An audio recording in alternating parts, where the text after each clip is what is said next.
رمضان المبارک قریب ہے. ارادہ کیا تھا کہ رمضان سے پہلے کے جو کام ہیں ان پر کچھ روشنی ڈالی جائے تاکہ رمضان آنے سے پہلے رمضان کی تیاری ہو جائے. کام سے پہلے کام کی تیاری ہوتی ہے.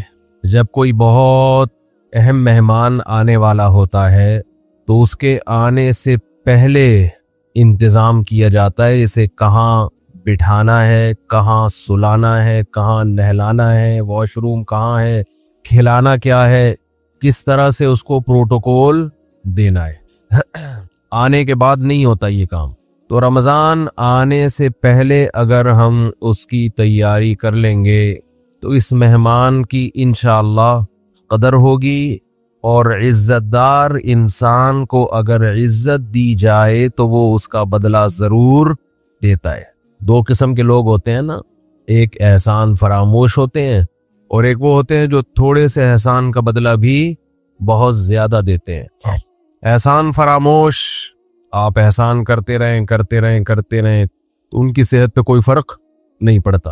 تو رمضان ایک ایسا مہمان ہے جو احسان فراموش نہیں ہے, بلکہ آپ اگر اس کو عزت دیں گے, اس کا احترام کریں گے, اس کا اکرام کریں گے تو آپ کو بہت نواز کے جائے گا.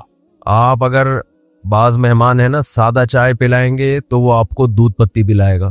آپ اسے انڈے والا برگر کھلائیں گے تو وہ آپ کو پیزا کھلائے گا. کچھ مہمان ایسے ہوتے ہیں.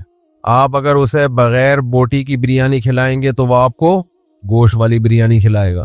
تو رمضان ایک ایسا مہمان ہے جو تھوڑا سا اکرام کرنے پر بھی آپ کو بہت زیادہ نوازتا ہے.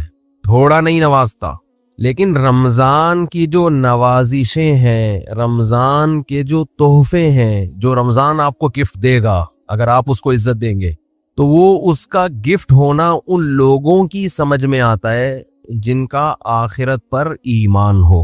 جو آخرت کو نہیں مانتے, دنیا کو مسافر خانہ نہیں سمجھتے, انہیں رمضان جو کچھ دے کر جاتا ہے, جو گفٹ دے کر جاتا ہے, اس گفٹ کی ان کی نظر میں قدر نہیں ہوتی. سمجھ میں آ رہی ہے بات؟ مثال سے سمجھاتا ہوں.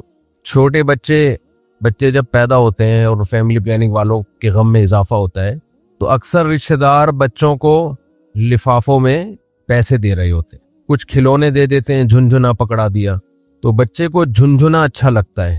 لیکن اگر کسی رشتہ دار نے 5,000 کا نوٹ بچے کو پکڑا دیا, وہ بچے کو وہ سمجھ میں نہیں آتا, حالانکہ وہ جھنجھنے سے زیادہ مہنگا ہے اور اس میں ہزاروں جھنجھنے آ سکتے ہیں. لیکن بچہ اپنی حماقت اور بے وقوفی کی بنیاد پر 1-2 روپے والی ٹافی کو تو قدر کی نظر سے دیکھتا ہے, وہ 5,000 کے نوٹوں کو قدر کی نظر سے.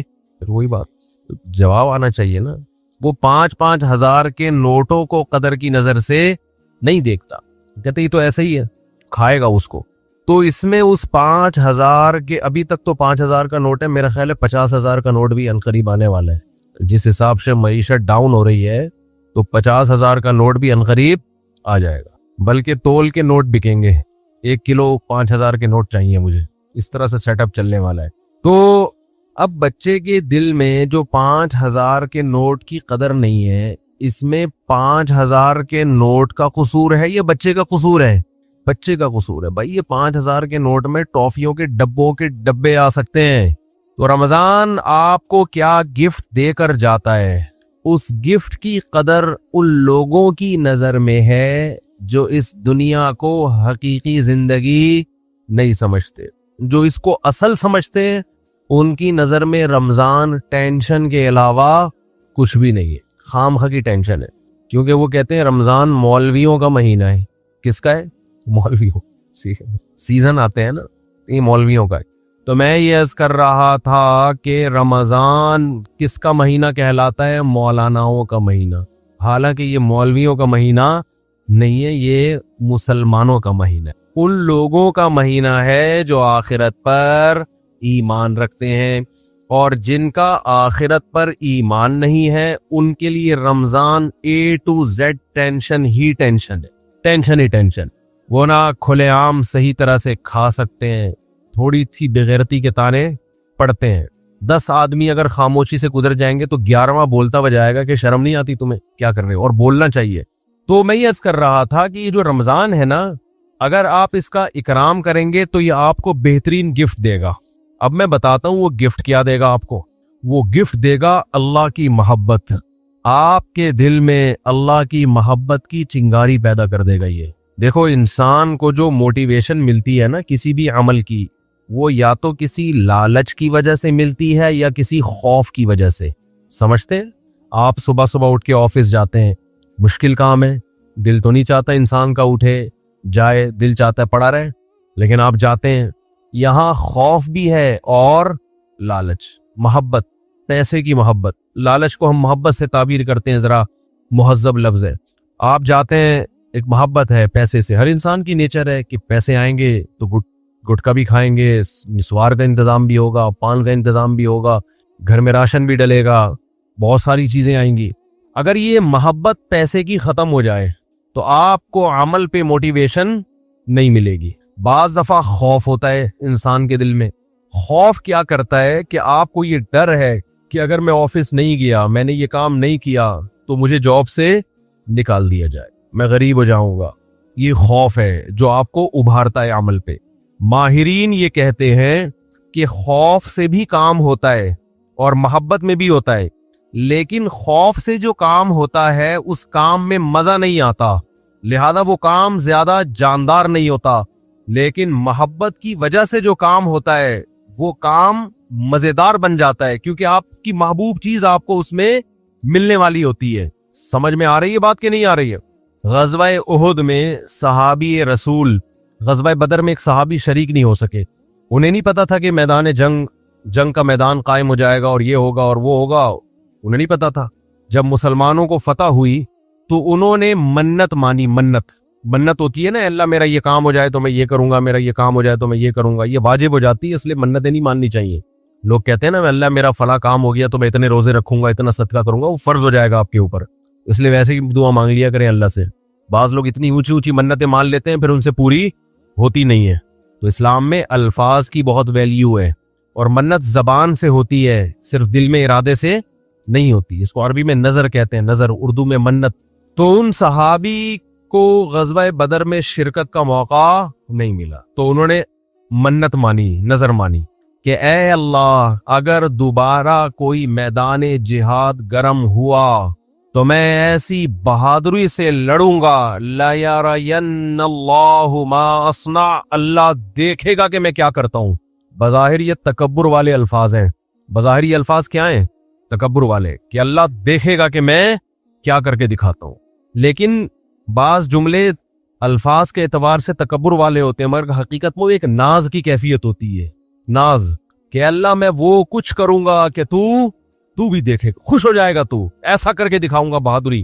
جب غزوہ احد میں مسلمانوں کے قدم اکھڑے ہیں، ان صحابی کو اللہ سے کیا ہوا وعدہ یاد آیا کہ میں نے اللہ سے معاہدہ کیا تھا کہ اللہ میں ایسے بہادری کے جوہر دکھاؤں گا کہ تو دیکھے گا کہ میں کیا کر رہا ہوں۔ تو یہ کیا کر رہے تھے؟ کھجور کھا رہے تھے نا، تو کھجور کا تھیلا انہوں نے پھینکا اور انہوں نے کہا کہ جنت اتنی قریب ہے میرے، اور کھجور کھانے کا وقت بہت طویل ہے، اتنا ٹائم لگے گا اس میں، تو بہت دیر ہو جائے گی۔ اور گئے میدان جنگ میں، بہادری سے لڑے، اتنی بہادری سے لڑے اور شہید ہوئے کہ انگلیوں کے پوروں سے، فنگر پرنٹ سے ان کی بہن نے ان کو پہچانے کہ میرے بھائی کی لاش ہے یہ۔ قرآن مجید کی آیتیں نازل ہوئیں، من المؤمنین رجال صدقوا ما عاہدوا اللہ علیہ فمنہم من قضى نحبہ ومنہم ینتظر۔ مومنین میں بعض ایسے بھی ہوتے ہیں کہ اللہ سے جب کوئی معاہدہ کر لیتے ہیں تو اس معاہدے کو پورا کر کے چھوڑتے ہیں، وہ انہی کے بارے میں نازل۔ تو جب ان کو یقین تھا کہ جنت میرے سامنے ہے تو انہیں وہ کھجور تناول کرنا بھی مشکل لگا۔ یہ خوف کی وجہ سے نہیں لڑ رہے کہ اگر میں نہیں لڑا تو جہنم میں جاؤں گا، بلکہ کس کی لالچ میں لڑ رہے ہیں؟ جنت کی اور اللہ کی محبت میں لڑ رہے ہیں۔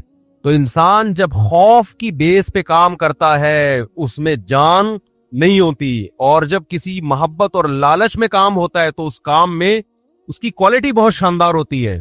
تو اللہ نے ہمیں رمضان کا جو مہینہ دیا، وہ مہینہ اگر آپ اس مہینے کا اکرام کریں گے تو وہ مہینہ آپ کے اندر اللہ کی محبت پیدا کر دے گا، اور جب انسان کے دل میں محبت پیدا ہوتی ہے تو محبوب کے حکم کو فالو کرنا مشکل نہیں اور آسان بھی نہیں بلکہ مزیدار بن جاتا ہے۔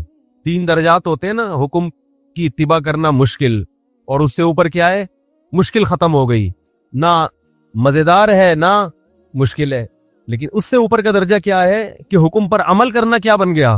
مزیدار بن جائے گا۔ یہ کیفیت انسان کی ہو جاتی ہے۔ تو اگر آپ رمضان کا حقیقی معنوں میں اکرام کریں گے تو رمضان آپ کو اللہ کی محبت کا گفٹ دے کے جائے گا۔ تو کیسے؟ زبان آج بہت خشک ہو رہی ہے، پانی نہیں ہے یا موسم میں شاید خشکی ہے، کچھ ایسا سیٹ اپ ہے، موسم میں خشکی ہے میرا خیال ہے۔ تو رمضان جو ہے آپ کو اللہ کی محبت کا، جزاک اللہ، اتنا یخ ٹھنڈا پانی بس کافی ہے، یہ گرم نہیں ہے، سادہ، پہلے ہی گلا ہمارا بیٹھا رہتا ہے، اوپر سے اور بٹھا دیں گے۔ تو اللہ کی محبت کا گفٹ دے کے کیسے؟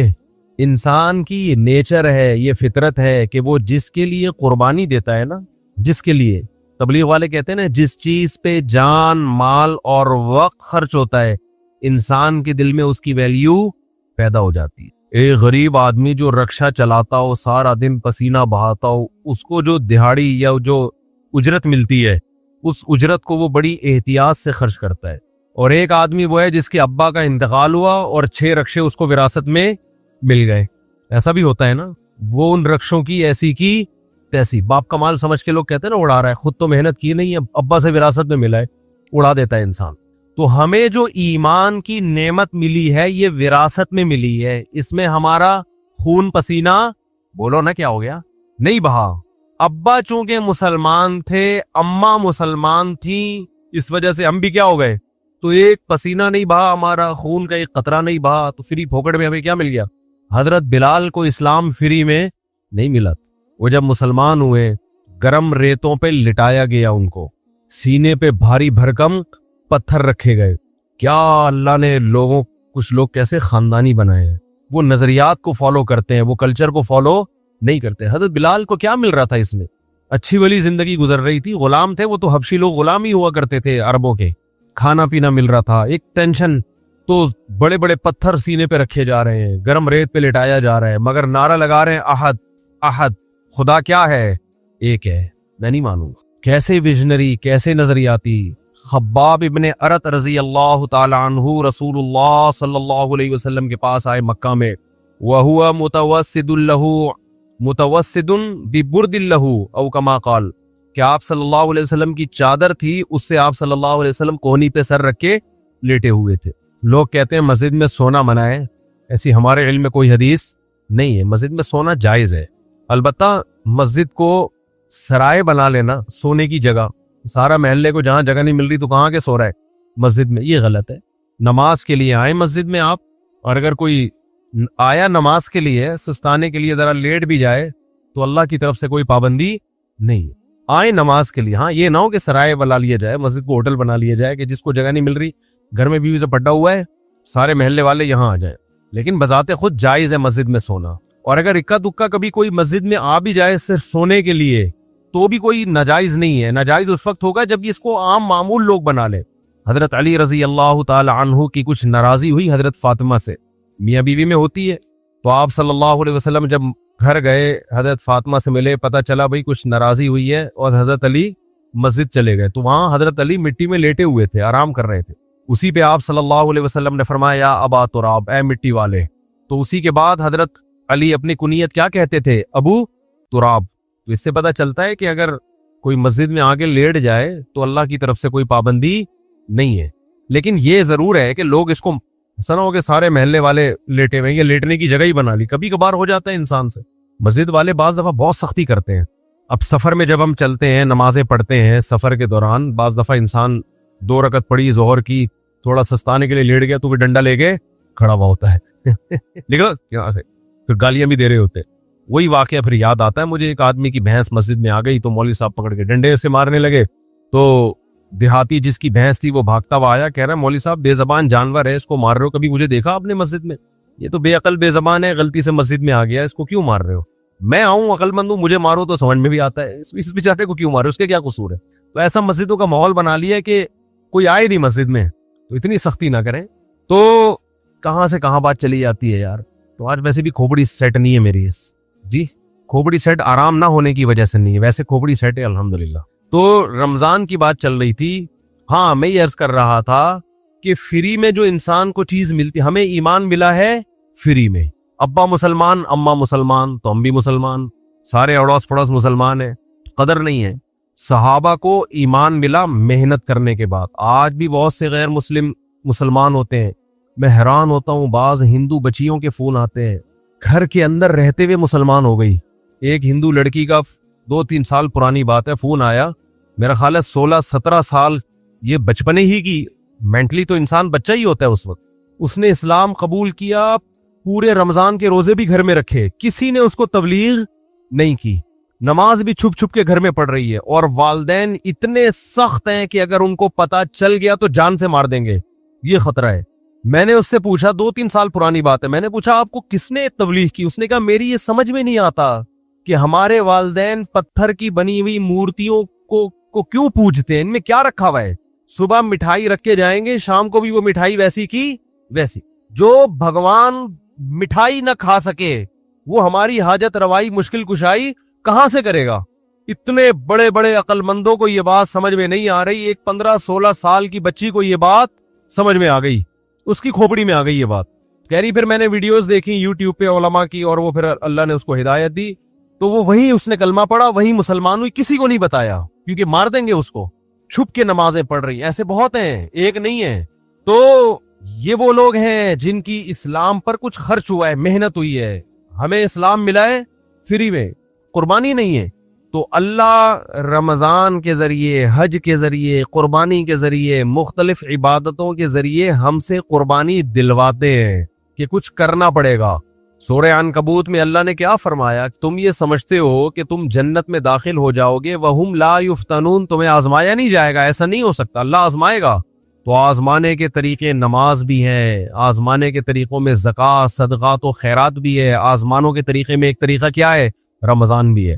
تو یہ وہ مہینہ ہے جس کا آپ اگر اکرام کریں گے تو یہ آپ کے دل میں جانے سے پہلے پہلے اللہ کی محبت کی چنگاری بھڑکا کر چلا جائے گا. اور جب اللہ کی محبت کی چنگاری بھڑکے گی دل کے اندر تو آپ کے لیے عمل کرنا مشکل نہیں, آسان نہیں, بلکہ مزیدار ہو جائے گا.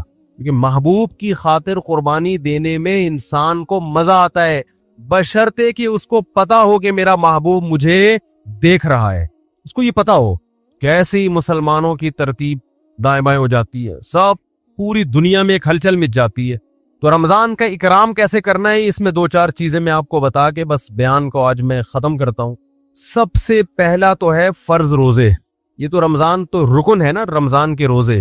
ابھی سے نیت کریں کہ رمضان کا ایک روزہ بھی قضا نہیں کرنا ہے, تو کچھ بھی ہو جائے. دیکھو جو سوچ کے روزے رکھتا ہے نا, اس کے لیے روزہ رکھنا مشکل ہے. جو نہ رکھنے کا آپشن ہی ختم کر دیں, اس کو پتہ بھی نہیں چلتا, پورا مہینہ گزر جاتا. بعض لوگ روزے کے بارے میں سوچتے ہیں رکھوں کہ نہیں رکھوں, ان کے لیے ایک روزہ ٹینشن ہے, ایک روزہ ٹینشن. اور اگر آپ نے یہ عزم کر لیا کہ بھائی میں مسلمان ہوں, نو کا آپشن میرے پاس نہیں ہے, تو پتہ ہی نہیں چلتا. ویسے ایک روزہ رکھو کتنا مشکل کام ہے بھائی. ہم لوگوں سے کو بتاتے ہیں پیر اور جمعرات کا روزہ سنت ہے, اچھا خاصا ٹینشن ہوتی ہے کیونکہ سنت ہے نا, فرض تو نہیں ہے, رکھیں نہیں رکھیں ایک ٹینشن. رکھنے کے بعد بھی بعض دفعہ بھی سوچ رہا ہوتا ہے یار نہ رکھتا تو اچھا تھا. بعض دفعہ یہ بھی وسوسے آنا شروع ہوتے ہیں شیطان کی طرف سے. لیکن جو کام کرنا ہی کرنا ہے تو اس میں انسان فارغ ہو جاتا ہے کہ بھائی یہ اس میں ٹینشن ختم ہو جاتی ہے. تو یہ نہ سوچیں کہ میں کتنے رکھوں گا. خواتین کے جو ایام ہوتے ہیں نا مینسز کے, ان ایام کی حفاظت, ان کو شمار کرنا عورت پہ فرض ہے. یہ خوب سمجھ لیں. آج کل یونیورسٹیوں میں, اچھا یہ جو راکٹ والا مضمون تھا نا, یہ بھی میں چھوٹی سی بات بتا دوں کہ یہ جو مسلمان علماء کا اس سے تعلق نہیں ہے کہ آپ چاند پہ پہنچ رہے کہ نہیں پہنچ رہے, اس کا ہماری یونیورسٹیوں سے تعلق ہے. چاند پہ پہنچنے کے طریقے یونیورسٹیوں میں پڑھائے جاتے ہیں, سمجھتے ہو کہ نہیں سمجھتے؟ تو ہونا یہ چاہیے تھا کہ ایک تصویر آ رہی ہوتی, ایک ویڈیو آ رہی ہوتی, جاپان کے سائنسدان یا امریکہ کے سائنسدان چاند پہ پہنچ رہے ہیں, نیچے کراچی اور لاہور یونیورسٹی کی بھی ویڈیو آ رہی ہوتی کہ وہاں بھی سائنسدان لگے ہوئے ہیں, پروفیسر لگے ہوئے کہ ہم غبارے کو چاند تک کیسے پہنچائیں. چلو پہلا غبارے کا تجربہ کر لیں, پھر راکٹ بھی بھیجیں گے. تو یہ مولویوں کو گالیاں نہ دیا کریں, یہ اپنے سائنسدانوں کو برا بلا کہا کریں, یہ حکمرانوں کو کہا کریں. نہیں آ رہی میرا خیال ہے بات سمجھ میں. یہ مولاناؤں کا ہیڈک نہیں ہے کہ چاند پہ جا رہے کہ نہیں جا رہے. اس کی مثال ایسے ہے کہ جیسے کوئی ابھی کرونا کی وبا پھیلی ہوئی ہے نا, کرونا کی وبا پھیلی ہوئی ہے, ڈاکٹر, ایک ویڈیو آ رہی ہے جس میں ڈاکٹر ویکسین تیار کر رہے ہیں, دوسری ویڈیو آ رہی ہے جس میں کربلا کے واقعات بیان ہو رہے ہیں, تیسری ویڈیو آ رہی ہے کہ اس میں 4 شادیوں کا تذکرہ ہو رہا ہے, چوتھی آ رہی ہے. تو اب اس میں لوگ کہہ رہے ہیں مولانا لوگ دیکھو کیا کر رہے ہیں, ادھر وہ کرونا کی ویکسین تیار کر رہے ہیں اور ادھر مولانا لوگ کیا کیا الٹی باتیں کر رہے ہیں. تو بھائی وہ جو ویڈیو, اس میں ایک ویڈیو ایسی بھی آنی چاہیے کہ ہمارے ڈاکٹر بیٹھے ہوئے ہیں کرونا کی ویکسین بنانے کے لیے. تو ہمارے ڈاکٹروں کی سرے سے کوئی ویڈیو آ ہی نہیں رہی ہے, تو پھر یہی ہوگا کہ کیلے کا رخ قبلے کی طرف ہے کہ نہیں ہے, پھر تو یہی ہوگا نا کچھ. بھائی فیس بک والے کو کچھ تو چلانا ہے نا ویورز بڑھانے کے لیے, تو اس کو ہمارے سائنسدان مل ہی نہیں رہے, کوئی دھماکے کرتے ہوئے, کوئی راکٹ بھیجتے ہوئے, تو پھر وہ 4 شادیوں کی ویڈیو چلائے گا اور کیا کرے گا وہ. تو یہ مولاناؤں کی ٹینشن نہیں ہے بھائی, یہ ہماری یونیورسٹیوں کا جو نظام تعلیم اور ہمارے حکمرانوں کی کرپشن, انہوں نے ملک کو کھنڈرات میں دھکیل دیا ہے. میں تو کہتا ہوں جو فیس بک پہ ویڈیوز ڈالتے ہیں نا, یہ نہ ڈالا کریں کہ کیلے کا رخ قبلے کی طرف ہے کہ نہیں ہے, کیونکہ لوگ کہتے ہیں یہ دیکھو کس چیز میں لگے ہوئے. اصل ویڈیو یہ آنی چاہیے کہ ایک طرف آپ یہ دکھائیں کہ سائنٹسٹ خلائی سیارے بھیج رہے ہیں آسمان میں, وہاں سے چھلانگے مار رہے ہیں, دوسری طرف کراچی کے گٹر کے ڈھکنوں کی تصویریں آنی چاہیے, ڈھکن یہاں کیا ہوئے ہوئے ہیں, کھلے ہوئے ہیں. تیسری طرف گدے گھوڑے کی لیدوں کی تصویریں آنی چاہیے, کچرے کے ڈھیر آنے چاہیے, چرسی آنے چاہیے پائپ کے اندر بیٹھے ہوئے. پھر اصل لبرل لوگوں کا اصل چہرہ آئے گا, کیونکہ یہ جو ملک ہے لبرل لوگوں کے ہاتھ میں, یہ مولاناؤں کے ہاتھ میں نہیں ہے. پھر آئے گا ایک طرف دیکھو سائنسدان راکٹ بھیج رہے ہیں وہاں پہ, اور ادھر کراچی میں گٹر کے ڈھکن لگانے کے لیے بھی حکومت تیار نہیں ہے. تو لوگ سائنسدانوں کا مولویوں سے مقابلہ کروا رہے ہیں, حالانکہ دونوں کی فیلڈ بالکل الگ الگ ہے. نہیں آ رہی میرے خیال. تو آسمان میں خلائی سیارے بھیجنا مولویوں کی فیلڈ تھوڑی. مولوی موٹیویشن کرے گا, آپ کو موٹیویٹ کرے گا کہ سیارہ بھیجنے کے کیا اسلام میں فضائل ہیں, ٹھیک ہے نا, سائنسدان بننے کے کیا فضائل ہیں, ڈاکٹر بننے کے کیا فضائل ہیں, وہ مولانا بیان کرے گا. ہر چیز میں علماء کو برا بلا کہتے ہیں لوگ. دوسری بات یہ کہ فیس بک اور یوٹیوب کی دنیا تو کھلی ہوئی ہے نا, بہت سے لوگ مولانا نہیں ہوتے, مولانا بن کے آئے ہوئے ہیں وہ. تو آپ ہر ایک پر یہ ٹھپا لگا رہے ہیں مفتی ہیں. مفتی عبدالقوی کو بھی لوگوں نے کیا بنا دیا, اتنے فون آئے میرے پاس, مفتی صاحب دیکھیں مفتی عبدالقوی کیا کر رہے ہیں, یہ ہوتے ہیں مفتی. میں نے کہا بھائی اس پہ کہاں مفتی لگانے پر گورنمنٹ کی طرف سے کوئی پابندی نہیں ہے. کس نے بولا یہ مفتی ہے؟ کسی کو بھی اٹھا کے مفتی آصف زرداری صاحب کر دو آپ, پھر کہو دیکھو یہ مفتی لوگ کیا کیا کر رہے ہیں. مفتی کا ڈگری کوئی ہمارے ملک میں کوئی سسٹم نہیں ہے, پتھر اٹھاؤ مفتی نکلے گا نیچے سے. اور صرف یہ مفتیوں کے ساتھ نہیں ہو رہا, ڈاکٹروں میں بھی ایسے ہی ہے, جعلی سرٹیفکیٹ کے ڈاکٹر بھرے ہوئے ہیں. اور حکیم تو ہول سے, جس کا دنیا میں کوئی کام نہیں ہے وہ حکیم بنا ہوا ہے. اور اس سے بھی زیادہ ہول سیل کے حساب سے روحانی عامل ہیں, روحانی جن چڑیل بھوت بھگانے والے, وہ تو اتنے ہر ایک کو روحانی علاج آتا ہے. ایک صاحب مجھے دبئی میں ملے کہ میرا روحانی علاج کر دیں. میں نے کہا میرا ایک یوٹیوب پہ وہ ہے کلپ ہے اس بارے میں, بڑے خوش ہوئے, کہتے ہیں اس کلپ کا نام کیا ہے, کلپ کا. میں نے کہا اس کا نام ہے روحانی علاج والوں کا علاج, روحانی علاج والوں کا علاج.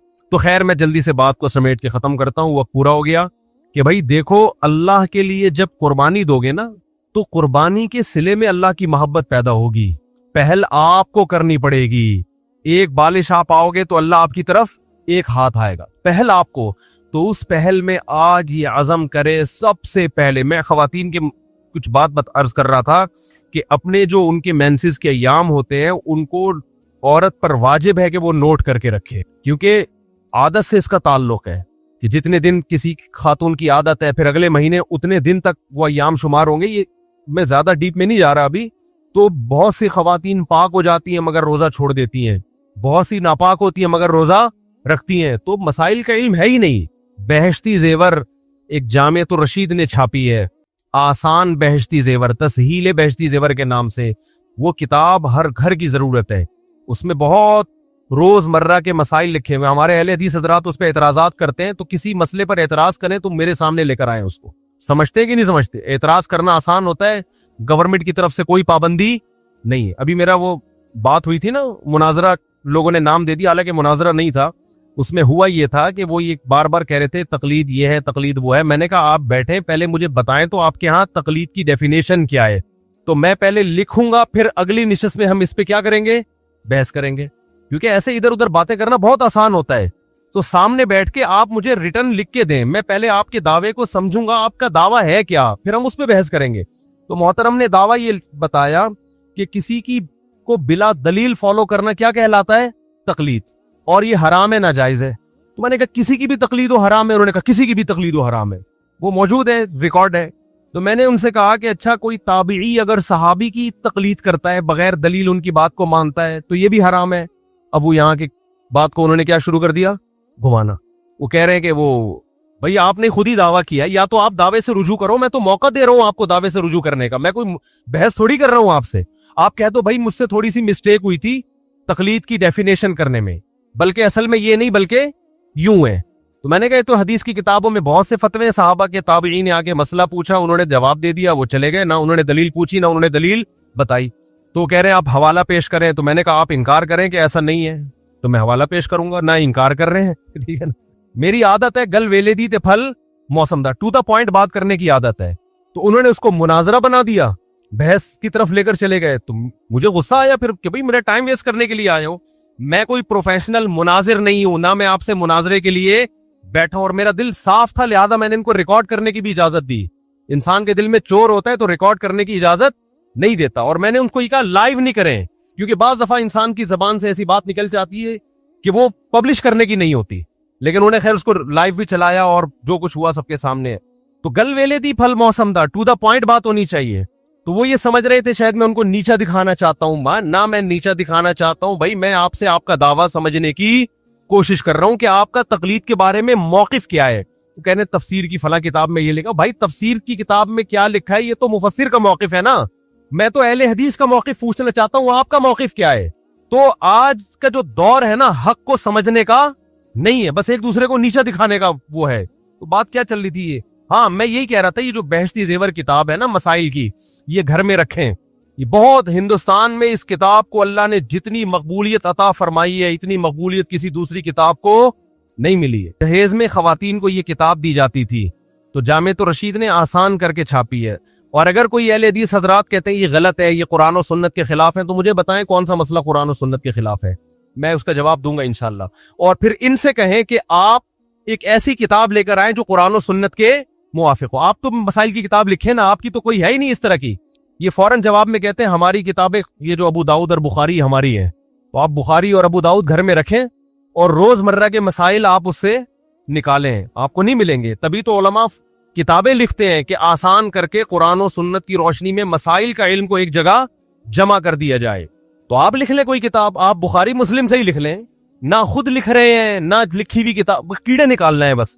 ابھی وہ مشہور فتنہ پرست نے کیا کیا ہے, وہ میرا ایک بیان میں ایک نازیبہ الفاظ آئے تھے جس سے میں نے معذرت بھی کی کہ وہ ہے نا مفسرین کے بارے میں نے کہا, حالانکہ وہ میرا مقصد مفسرین نہیں ان کے حوالے, کہ آپ بار بار مفسرین کے جو حوالے دے رہے ہیں تو ان حوالوں کا تذکرہ نہ کریں, آپ سے جو سوال پوچھا جا رہا ہے اس کا جواب دیں. تو ایک مشہور زمانہ ہے, انہوں نے کیا کیا, توصیف الرحمان راشدی نے یہ کہا, فلانے نے یہ کہا, سب کے جو اس طرح کی چیزیں ہیں نا نکال کے کلپ بنا کے مارکیٹ میں چلا دیا. تو علماء کی باتوں کو میں جو اس طرح کی نیگیٹو چیزوں کو اگر آپ کتابوں سے جمع کرنا شروع کریں گے اور تقریروں سے جمع کر کے کلپ بنائیں گے, تو اس سے معاشرے میں جوڑ پیدا نہیں ہوگا بلکہ توڑ پیدا ہوگا. یہ بالکل ایسے ہی ہے جیسے آپ سب کی دعوت کریں اور آپ بولیں تمہارے ابا نے فلاں سن میں یہ غلط کام کیا, تمہارے چاچا نے فلاں سن میں یہ غلط کام کیا, تمہارے ماموں نے فلاں سن میں یہ غلط کیا, اور تمہاری پھپھو ایک دفعہ پکڑی گئی تھی بھاگ کے, تو پھر آئی تھی توبہ کر لی تھی لیکن پکڑی گئی تھی, اور تمہاری خالہ کو بھی میں نے دیکھا ہے ٹکٹکی باندھ کے تمہارے چاچو کو دیکھ رہی تھی.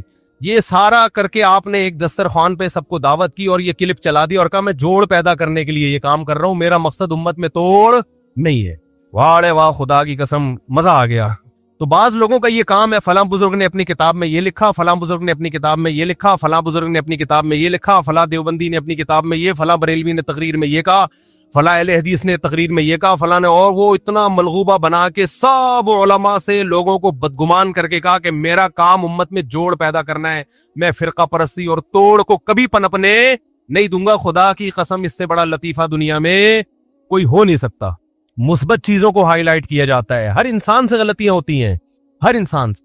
علماء اس بارے میں ایک اصول بیان کرتے ہیں کہ آدمی غلط ہو, پھر اگر وہ صحیح بات بھی کرے تو اس کی وجہ سے متاثر مت ہو. جیسے غامدی صاحب نے اسلام کا بیڑا غرق کر دیا, دو چار اچھی باتیں بھی کرتے ہیں, وہ جنت جہنم کی بھی تھوڑی سی باتیں کر لیتے ہیں، لیکن ویسے پورا انہوں نے پردہ کے بھی دھجیاں اڑا دی، عدت کے حکام کی دھجیاں اڑا دی، داڑھی کا انکار کر دیا، اور پتہ نہیں کیا کیا۔ دو چار باتیں اچھی کر لیتے ہیں کہ اللہ کا وجود ہے، اللہ کی توحید ہے، ملحدوں کے خلاف تقریریں بھی ان کی ملتی ہیں، اور بعض دفعہ بندہ کیا ہوتا ہے، صحیح ہوتا ہے لیکن اس سے غلطیاں ہوتی ہیں۔ تو اگر کوئی بندہ ٹھیک ہے، اس سے کبھی غلطی ہو رہی ہے تو آپ اس کی غلطی کو اچھال رہے ہو، اس کا مطلب آپ غلط ہو، آپ کی سوچ کیا ہے، غلط ہے، آپ نیگیٹیوٹی کو فروغ دے رہے ہو معاشرے میں۔ تو خیر کہاں سے کہاں بات چلی گئی، ہم تو رمضان شوال میں الجھے ہیں۔ تو بہشتی زیور کتاب ہے، مسائل بہشتی زیور حضرت مولانا اشرف علی تھانوی کی۔ جہاں حضرت مولانا اشرف علی تھانوی کا نام آئے گا لوگ فوراً کہتے ہیں انہوں نے اپنے نام کا کلمہ پڑھایا تھا، اشرف علی رسول اللہ۔ میں ممبر پہ بیٹھ کے دعوے سے کہتا ہوں انہوں نے کبھی اپنے نام کا کلمہ نہیں پڑھایا، اس کے میں ویڈیو ریکارڈنگ میں جواب دے چکا ہوں، اور اس جواب کا جو جواب آیا ہے نا وہ ادھورا آیا، اس میں میری پوری اعتراضات کا جواب دیا نہیں گیا ہے۔ اس لیے میں کہہ رہا ہوں ایک دفعہ سامنے بیٹھ کے میں محترم سے اشکال کر لوں گا کہ حضرت اشرف علی تھانوی جو کلمہ پڑھوایا ہے اس کی حقیقت کیا ہے۔ میں سامنے بیٹھ کے میں مناظرہ نہیں کروں گا، بحث بھی نہیں، جیسے لوگوں کو اجازت ہوتی ہے نا سوال پڑھنے کی۔ بھائی محترم کی مجلس میں لوگوں کو اجازت ہے کہ سوال پڑھ کے سناتے ہیں، تو ہمیں بھی تو اجازت دو نا۔ میں نہیں پڑھ سکتا تو میرا کوئی نمائندہ چلا جائے گا، وہ جا کے آپ کی خدمت اقدس میں سوال پڑھ لے گا۔ آپ کا ظرف اتنا بھی نہیں ہے کہ آپ کسی کو آپ کی مجلس میں سوال پڑھنے کی اجازت دے دو۔ ہم نے تو یہاں کھلی اجازت دی ہوئی ہے نا، بیان کے بعد سب کو اجازت ہے سوال پوچھنے کی۔ تو حضرت مولانا اشرف علی تھانوی نے اپنے نام کا کلمہ نہیں پڑھایا، وہ غلط حوالے دے رہا ہے، جھوٹ بول رہا ہے، اور اگر پڑھایا ہے کلمہ فرض کر لے تو پھر وہ مسلمان نہیں ہے، پھر آپ ان کو مسلمان کیوں کہہ رہے ہو؟ جو آدمی یہ دعویٰ کرے کہ مولانا اشرف علی تھانوی نے اشرف علی رسول اللہ کا کلمہ پڑھوایا ہے، کیا وہ مسلمان ہو سکتا ہے جو یہ کلمہ پڑھوائے؟ قادیانی مرزا غلام احمد قادیانی کے نام کا کلمہ پڑھتے ہیں، اس وجہ سے کافر ہے یا نہیں ہے؟ تو میں یہ کہتا ہوں پھر یہ منافقت کیوں کرتے ہو کہ ایک طرف کہتے ہو حضرت مولانا اشرف علی تھانوی نے اپنے نام کا کلمہ بھی پڑھوایا اور دوسری طرف آپ ان کو مسلمان بھی کہتے ہو؟ یہ پھر منافقت ہے۔ جو اپنے نام کا کلمہ پڑھوائے وہ بزرگ تو دور کی بات وہ مسلمان نہیں ہو سکتا۔ تو آپ ایک دعویٰ کرو پڑھوایا کہ نہیں پڑھوایا، اور اگر آپ کہتے ہو کہ پڑھوایا ہے مگر وہ پھر بھی مسلمان ہے تو پھر کیوں مسلمان ہے؟ اس کی تعویل کیا کرتے ہو آپ؟ تو وہ تعویل آپ کر کے بتاؤ آپ۔ تو بہشتی زیور بہت شاندار کتاب ہے، باقی دیکھو دنیا میں کوئی کتاب ایسی نہیں ہے اللہ کی کتاب کے علاوہ کہ A to Z بالکل ٹھیک ہو، اس میں غلطی کا امکان نہ ہو۔ یہ ہم بہشتی زیور کے بارے میں بھی دعویٰ نہیں کرتے۔ بہشتی زیور میں 15 شعبان کے روزے کو مستحب لکھا ہے، لیکن ہم اس روزے کا مستحب نہیں مانتے کیونکہ اس میں حدیث صحیح نہیں ہے۔ تو یہ تو چھوٹی موٹی مسٹیک تو دنیا میں ہر شخص سے ہو سکتی ہیں۔ ہمارے شیخ حضرت مفتی رشید احمد صاحب کی فتاوی کی کتاب ہے احسن الفتاوی، بہت شاندار فتوے ہیں اس میں، بہت بہترین مدلل، لیکن اس کے ہر جز سے کوئی بھی متفق نہیں ہے۔ وہ تو دنیا میں کوئی کتاب ایسی نہیں ہے۔ تو اب اس کا یہ حل تھوڑی ہے کہ کتابوں کو اٹھا کے آپ پھینک دیں، اس کا حل یہ ہے کہ علماء اس پہ حاشیے چڑھاتے ہیں، اس پہ اپنی تقریرات لکھتے ہیں، تو پھر اشکالات اور تعلیقات ہوتی ہیں اس کے اوپر۔ تو یہ بہت شاندار کتاب ہے، آپ اس کو گھر میں رکھیں، اس سے آپ کو رمضان کے مسائل پتہ چلیں گے، خواتین کے خاص طور پر حیض و نفاس کے مسائل، جو آج کل ہماری جدید طبقے سے جو وابستہ خواتین ہیں یونیورسٹیوں پڑھنے والی، ان کو طہارت کے مسائل بھی معلوم نہیں ہے، بالکل نہیں پتا ان کو۔ تو رمضان کا پہلا خاندانی کام آپ نے کیا کرنا ہے بھائی؟ جلدی سے بات کو ختم کر رہا ہوں میں، ایک روزہ بھی نہیں چھوڑ، یہ آپشن ہی ختم، چاہے سحری میں آنکھ کھلے یا نہیں کھلے، اس سے روزے آسان ہو جائیں گے، ورنہ ٹینشن۔ دوسرا کام خاندانی کیا کرنا ہے؟ تراویح کی نماز۔ کیا کام کرنا ہے بھائی؟ اور تراویح 20 رکعتیں ہیں، 8 رکعتیں بولو نہیں۔ حضرت عمر سے 2 روایتیں، ایک 8 والی اور ایک 20 والی، کہ حضرت عمر نے کتنی دیکھو نبی صلی اللہ علیہ وسلم نے تراویح کی کتنی رکعتیں پڑھی ہیں، کوئی بے غبار حدیث میں ہمیں اس کا تذکرہ نہیں ملتا، بس اتنا ہے کہ 3 دن پڑھی ہے، بس کتنی پڑھی ہے ہمیں نہیں پتا۔ یہ ہمیں حضرت عمر کے عمل سے پتا چلتا ہے، کیونکہ حضرت عمر بدعتی بولو نہیں ہو سکتے، کیونکہ انہوں نے جب جماعت سے 20 رکعتیں پڑھائی ہیں حضرت عمر نے، تو اس کا مطلب نبی نے ان 3 دن میں کتنی پڑھی تھی۔ اور ایک ضعیف روایت میں اس کا تذکرہ بھی ہے کہ نبی نے 20 رکعتیں پڑھی ہیں۔ تو ضعیف روایت کی تائید جب خلفائے راشدین کے عمل سے ہو گئی تو وہ ضعیف بھی عملاً کیا بن گئی؟ صحیح بن گئی ہے وہ۔ تو حضرت عمر سے 2 ہیں، 8 بھی اور 20 بھی۔ 8 والی پر امت نے کسی امت نے عمل ہی نہیں کیا، کیونکہ وہ بالاتفاق مضطرب ہونے کی وجہ سے ضعیف ہے، سند کی وجہ سے نہیں بلکہ مضطرب، کیونکہ جو راوی حضرت عمر سے 8 بیان کر رہا ہے وہی کتنی بھی بیان کر رہا ہے؟ 20 بیان کر رہا ہے۔ اور جب ہم صحابہ کے دور میں دیکھتے ہیں تو ہمیں سب جگہ 20 نظر آ رہی ہیں, 8 کہیں بھی نظر نہیں آ رہی. تو یہ کیسے ممکن ہے کہ حضرت عمر نے 8 شروع کی ہو اور کوفہ, بصرہ, دمشق, شام, مصر سب جگہ 20 ہو رہی ہوں؟ اس سے پتہ چلتا ہے کہ حضرت عمر سے جو 20 والی روایت ہے وہ صحیح ہے, 8 والی صحیح نہیں ہے. اور اس کی سب سے بڑی دلیل یہ ہے کہ موطا امام مالک میں ہے 8 رکعتوں والی, جو امام مالک نے نقل کی ہے, لیکن امام مالک خود 8 کا فتویٰ نہیں, وہ خود 20 سے زیادہ کے قائل ہیں, وہ تو 20 کے بھی نہیں 36 کے قائل ہیں. تو یہ کیسے ممکن ہے کہ کتاب کا مؤلف 8 والی ذکر کر رہا ہو مگر خود اس روایت کو وہ اس پر عمل نہ کر رہا ہو؟ ان باتوں کا کسی اہل حدیث عالم کے پاس جواب نہیں ہے. ترمذی میں ایک روایت پیش کی جاتی ہے امام احمد بن حنبل سے, یہ روایت ہے کہ اس میں کوئی مخصوص عدد ثابت نہیں ہے, جتنی چاہے پڑھ لو, لیکن امام احمد کی جو اپنی اصل کتابیں ہیں فقہ کی, اس میں امام احمد کے شاگرد جو امام احمد سے ذکر کرتے ہیں وہ ذکر کرتے ہیں امام احمد بن حنبل کے نزدیک بھی 20 رکعتیں مختار ہیں. سمجھ نہیں آ رہی میرا خیال ہے بات؟ تبھی فقہ حنبلی میں تراویح کی رکعتیں کتنی ہیں؟ 20. اور امام ابو حنیفہ کے نزدیک بھی. لوگ پتہ ہے مجھ سے کیا کہتے ہیں؟ لوگ جو ہے نا کہتے ہیں کہ یار آپ ان حدیثوں کا انکار کر رہے ہو جس میں 8 آتا ہے. 8 والی جو بخاری کی حدیث ہے نا اس کا تراویح سے کوئی تعلق نہیں ہے. بخاری میں آتا ہے نبی رمضان اور غیر رمضان میں 8 پڑھتے تھے, اس کا تراویح سے کوئی تعلق, وہ تو غیر رمضان میں بھی تھی. اتنی سینس نہیں ہے یار, آپ ہمیں قرآن و حدیث سکھا رہے ہو اور ہمیں اپنا مقلد بنا رہے ہو اتنے بڑے بڑے مجتہدین کی تقلید چھوڑ کے. میں لوگوں سے ایک بات کہتا ہوں, ایک قرآن و حدیث وہ ہے جو ابو حنیفہ, شافعی, مالک اور احمد بن حنبل نے سمجھا, اور ایک قرآن و حدیث وہ ہے جو 15ویں صدی کے مولوی سمجھ رہے ہیں. کس کی فہم زیادہ صحیح ہوگی بولو بھائی؟ ایک قرآن وہ ہے جو انجینئر بیان کر رہے ہیں حدیث, ایک حدیث کی تفصیل وہ ہے جو امام مالک بیان کر رہے ہیں, ابو حنیفہ بیان کر رہے ہیں جن کی 80 ہجری میں پیدائش ہوئی ہے, تابعین میں سے ہیں, جو امام شافعی بیان کر رہے ہیں. تم امام شافعی کو چھوڑ رہے ہو, تم امام ابو حنیفہ کو چھوڑ رہے ہو, تم امام مالک کو چھوڑ رہے ہو, تم احمد بن حنبل جیسے محدث اور فقیہ جو امام بخاری کے استاذوں میں ہیں ان کو چھوڑ کر فالو کس کو کر رہے ہو؟ انجینئر کو. اور تم کہہ رہے ہو ہم صرف قرآن و حدیث کو مانتے ہیں, ہم کسی اور چیز کو نہیں مانتے. تم قرآن و حدیث کو نہیں مانتے میرے بھائی, تم مقلد ہو, اندھے مقلد ہو. تم قرآن و حدیث کی اس تشریح کو مانتے ہو جو انجینئر کر رہا ہے, اس تشریح کو نہیں مانتے جو احمد بن حنبل کر رہے ہیں, جو ابو حنیفہ کر رہے ہیں, جو امام مالک کر رہے ہیں, جو امام شافعی کر رہے ہیں. یہ بڑے بڑے تابعین, تبع تابعین, مجتہدین جن کو پوری امت نے فالو کیا ہے. تو 8 رکعت کی جو موطا امام مالک کی حدیث ہے, اس 8 رکعت پہ امام مالک نے فتویٰ نہیں دیا. کیوں؟ اس لیے کہ وہ حدیث مضطرب ہے, اس میں راوی ایک بیان پہ ٹکتا نہیں ہے, کہیں 20 بیان کرتا ہے, کہیں 8. جب راوی کے بیان میں تضاد ہو تو حدیث مضطرب ہونے کی وجہ سے رد ہو جاتی ہے. اور میں آخری بات کر کے بیان کو ختم کرتا ہوں, یہ جو تراویح کا لفظ ہے یہ 8 رکعتوں پہ فٹ ہی نہیں بیٹھتا ہے. اس کا بھی میں جواب سوال کر رہا ہوں لیکن کوئی جواب نہیں دے رہا. دیکھو اپنی مرضی کے سوال بنا کے جواب دے دیا کرو تو لوگ واہ واہ کریں گے. آپ میرے ساتھ یہ ہو رہے ہیں, میں جو بیانات میں اعتراض کرتا ہوں نا اس کا جواب نہیں مجھے ملتا, خود سے اعتراض بنا کے کیا کر دیا جاتا ہے جواب. جیسے میں نے بتایا تھا کہ حرم میں 4 مصلے تھے, حنفی, مالکی, شافعی, حنبلی, 4 مصلے تھے نا کئی سو سال تک, جو کہ نہیں ہونے چاہیے, ایک ہی ہونا چاہیے تھا مصلہ. تو لوگوں نے اعتراض کیا 4 مصلے تھے حرم میں, یہ دیکھو کتنا غلط, یہ حنفی مالکی ایسے ہوتے ہیں. تو میرا سوال یہ تھا کہ 5واں کیوں نہیں تھا اس وقت؟ اس کا مطلب 5واں فرقہ وجود میں آیا ہی نہیں تھا, وہ اب پیدا ہوا ہے. وہ ٹھیک ہے 4 غلط تھے لیکن اس غلط کو بھی صحیح ان 4 میں سے ایک نہیں کیا ہے. سمجھ رہے ہیں کہ نہیں بھئی ایک امام ہونا چاہیے, 4 الگ الگ جماعتیں نہیں ہونی چاہیے. لیکن اس کا مطلب 700 سال تک امت یہ سمجھتی رہی کہ اہل سنت والجماعت کے 4 نمائندے ہیں, 4 مکتب فکر, 5واں کوئی تھا ہی نہیں, لہذا اس کا کوئی مصلہ تھا ہی نہیں.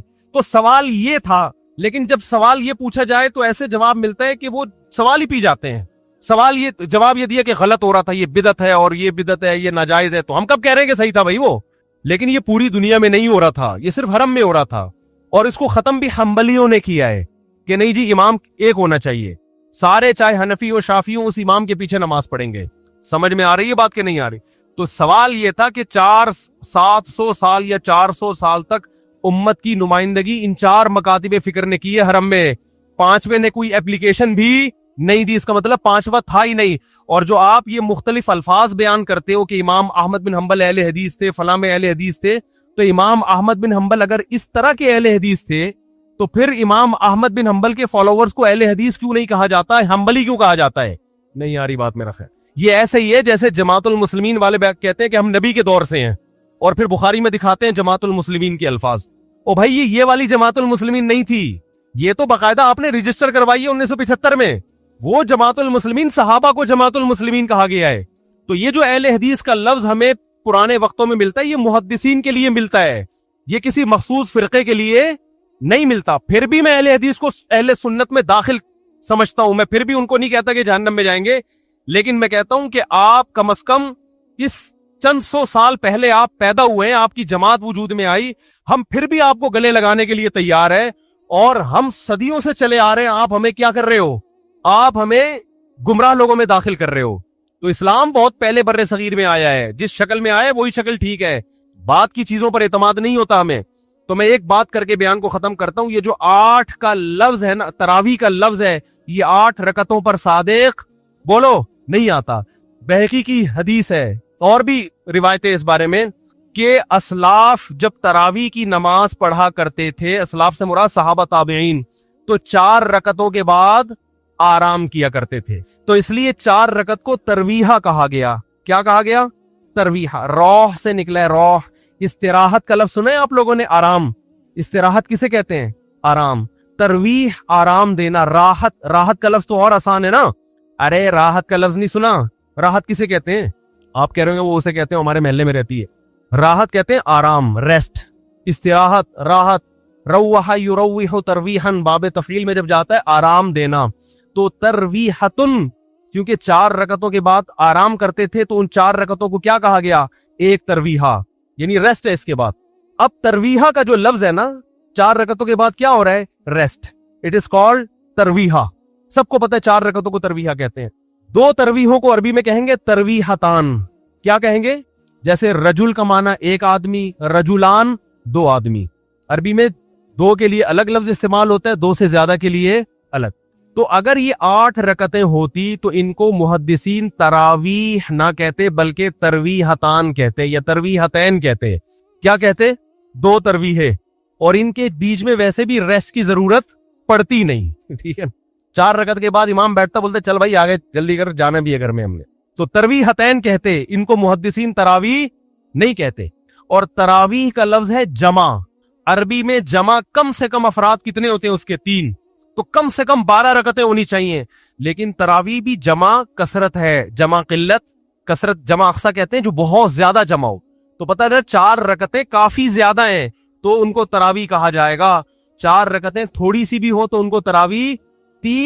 4 رکعتیں اگر 3 دفعہ آئیں گی تو اس کو بھی علی وجہ الکمال ہم پورے طور پر تراویح کا لفظ اس پہ صادق نہیں آئے گا. بات آ رہی ہے سمجھ میں کہ نہیں آ رہی ہے؟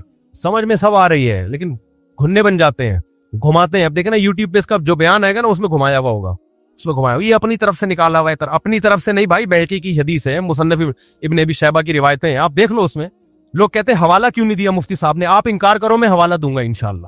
آپ انکار کرو کہ ایسا نہیں، ہم ٹائم بچا رہے اپنا. وہ مجھے کہہ رہے تھے نا اس بحث میں کہ مفتی صاحب آپ دلیل دو، جو دعویٰ کرے دلیل اس کے ذمے ہے. میں نے کہا دلیل اس کے ذمے اس وقت ہے جب سامنے والے دعوے کا انکار کرے. میں نے ستار بھائی کو میں نے کہا کہ ستار بھائی تم نے 1 لاکھ روپے لیے ہیں. ستار بھائی کہہ رہے ہیں نہیں، ہاں لیے ہیں. تو مجھے کیا ضرورت ہے میں گواہ پیش کروں کہ دلیل دوں؟ وہ مان رہا ہے. تو یہ سب مانتے ہیں. یہ تو بس علماء جس نے بھی حدیث کی کتابیں پڑھی ان کو پتا ہے کہ ترویحہ کا لفظ اس لیے لکھا ہوا ہے اس میں. تو اسلاف سے مسجد نبوی میں، حرم میں، ایک رمضان بھی ایسا نہیں گزرا جب سے حضرت عمر نے 20 رکعتیں شروع کرائی ہیں کہ 20 رکعت سے 1 رکعت بھی کم ہوئی. زیادہ تو ہوئی ہیں، کم بولو نہیں ہوئی ہے. ایک امت اتنی بڑی گمراہی پر 1400 سال سے جمع ہو گئی. تو میرے بھائی جو آپ سے قرآن و سنت کے نام پہ بات کرے نا، اسے بولے بھائی ٹھیک ہے میں قرآن و سنت ہی کو مانتا ہوں، مگر قرآن و سنت کی وہ تشریح جو ان مجتہدین نے کی ہے اس کو مانوں گا. جو 15ویں صدی کے مولوی کر رہے ہیں تشریح، میں اس کو بولو نہیں، چاہے وہ سعودی ہو. لوگ کہتے ہیں سعودی عرب میں 8 رکعتیں ہر جگہ ہو رہی ہیں. سعودی عرب میں آج ہو رہی ہیں. 100 سال پہلے کے سعودی عرب میں 8 رکعتیں کہیں بھی نہیں ہوتی تھی. تو یہ کوئی سعودیوں کا کلمہ تھوڑی ہم نے پڑھا ہے کہ جو سعودی عرب میں تو بہت سے لوگوں کی داڑیاں نہیں ہوتی. تو کیا مطلب داڑھی کا انکار کر دو گے آپ؟ تو ہم نے فالو کرنا ہے امام مالک کو، امام احمد بن حنبل کو، امام شافعی کو. یہ بڑے بڑے محدثین تھے، مجتہدین تھے. خلفائے راشدین کو، خلفائے راشدین کے دور میں کوئی ایک روایت دکھا دو 8 رکعتوں والی، کوئی ایک روایت. ہاں جو حضرت عمر سے موطا میں منقول ہے اس کا جواب میں نے دے دیا. اس کے علاوہ کہیں دکھا دو کہ بصرہ میں، کوفہ میں، دمشق میں صحابہ تابعین کے دور میں رمضان میں 8 رکعتوں سے جماعت سے نماز کسی نے پڑھی ہو، تو نہیں ہے کچھ بھی اس میں۔ تو اس لیے جو طریقہ صدیوں سے تواتر کے ساتھ چلا آ رہا ہے وہ کتنی رکعتوں کا ہے؟ 20 رکعتوں کا، تو اسی کو فالو کرنا چاہیے۔ تو دوسرا کام آپ نے خاندانی کیا کرنا ہے؟ تراویح پابندی سے پڑھنی۔ سمجھ میں آ رہی ہے بات؟ تو یہ 2 کام فی الحال کریں، کچھ پیکج اگلے جمعے میں انشاءاللہ بیان کریں گے، تو اسی سے انشاءاللہ اللہ کی محبت کی چنگاری آپ کے دل میں پیدا ہوگی۔ اللہ ہمیں سمجھنے کی، عمل کی توفیق عطا فرمائے۔